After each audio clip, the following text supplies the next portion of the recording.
Greetings everyone, my name's Tommy the Game Master and welcome to my channel.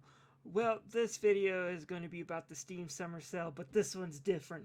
This is one for games you might want to gift to someone you hate, your loathed ones. Whether it's a bratty little brother or a friend of the family who likes to come over and unplug your PC just so they can hook up their NES. These games are meant to be played by people who piss you off. So use that gift function wisely. Here's a way you could probably wreck someone's day by only spending a few bucks. Let's get to it. Sword Art Online ReHollow Fragment $4.99 for that annoying weeb in your life.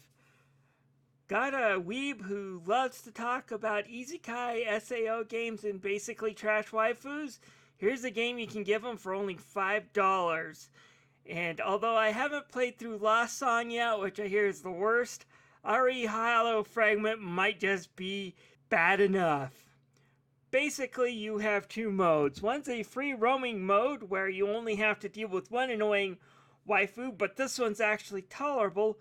But in order to beat the game, you're going to have to leave the free roaming area and climb the rest of Aincrad, which is repetitive, and you have to deal with the rest of Sword Art Online's waifu trash. Add in terrible graphics and a frame rate that jumps up and down like a freaking kangaroo on a pogo stick the moment you have one or two enemies hit the screen. Make sure they don't have barf bags available because they're going to need it when the frame rate drops. DMC Devil May Cry is $7.49, and this is for the guy who drives you nuts about Capcom. Got a guy who always wears a Capcom shirt and doesn't shut up about Mega Man, and happens to love the original Devil May Cry series? Then why not give him the DMC remake that's on sale for less than $7.50? Sure, it might look like a good game on the outside, but watch as he crumbles as one of Capcom's most beloved characters, Dante, who had a rebellious attitude and cheesy sense of humor, is now portrayed as an absolute psychotic asshole in one of the worst stories to ever grace the video game medium. Watch him cry as he sees his beloved Dante get dragged through the gutter, doing and saying shit that the original Dante would never even think of doing.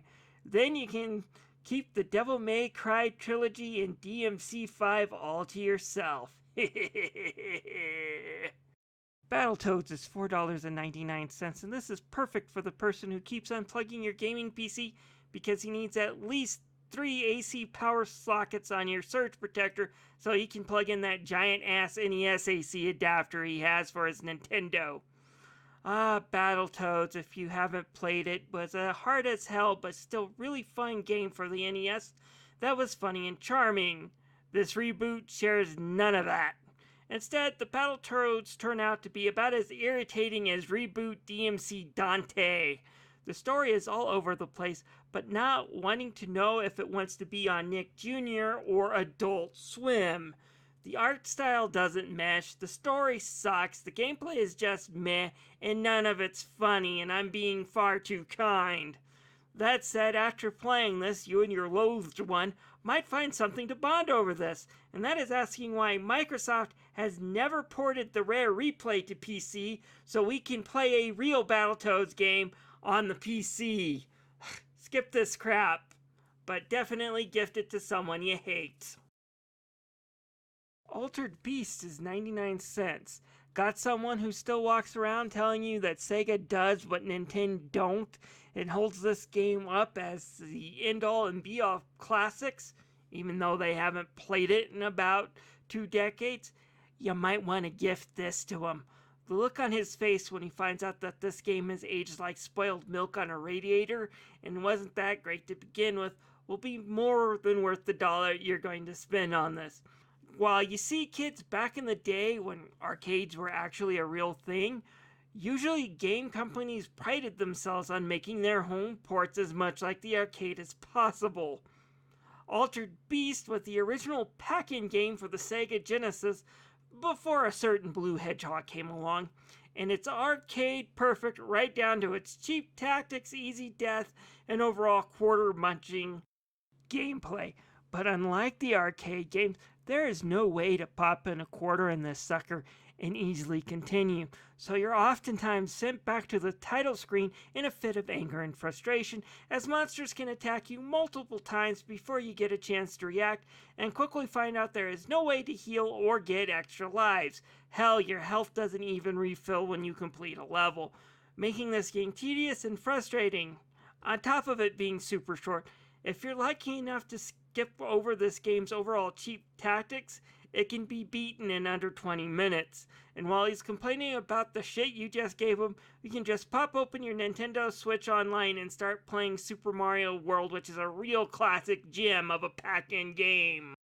Assassin's Creed Unity for $4.49 for the history buff that never shuts up about times and dates. Got someone who really likes to annoy you with history?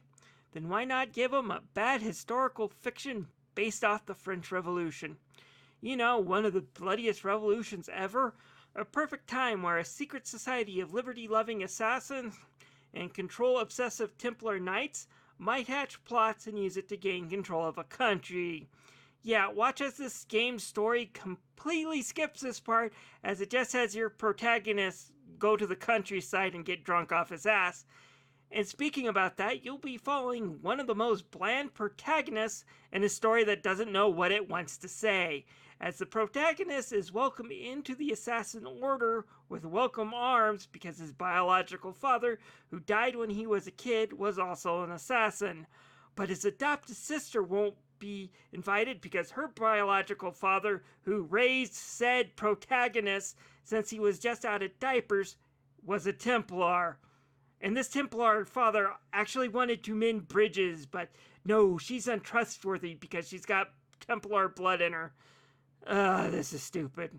Oh, and if you're wondering how the game portrays the actual main villain behind the real-life mess, Robespierre, who could be considered the closest to Light Yagami could be in a real-world situation because he used some real messed up tactics, but started off having noble goals, but in the end he went completely cuckoo for Cocoa Puffs?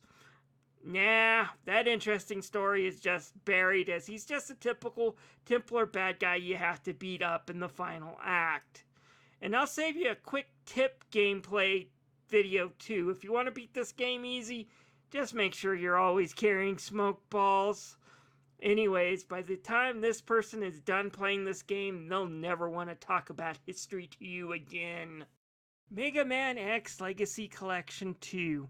For the gamer who says he likes his game super hard, yeah, make sure he cranks up the difficulty on X5 to almost impossible. Forget to tell him that X6 now has an easy mode in this collection, and watch him tear out his hair as he faces bosses like Gate as it completely breaks him. Then watch in horror that he realizes people were wrong when they called X7 one of the worst pieces of crap Capcom ever made, because truth be told, it's far worse. And if he asks you what X8 is like, lie and say it's even worse than X7. I'm truly sorry, X8. If the world was fair, you'd be in the original Legacy Collection one with the other good Mega Man games. But we don't want anyone to know that there's actually one really great hidden gem in this collection. And finally, Galgun 2 for $9 for your perverted Loathed ones. Got an anime lover who loves Ichi, or Ecchi, or however you pronounce it? Then give them this boring as hell shooter.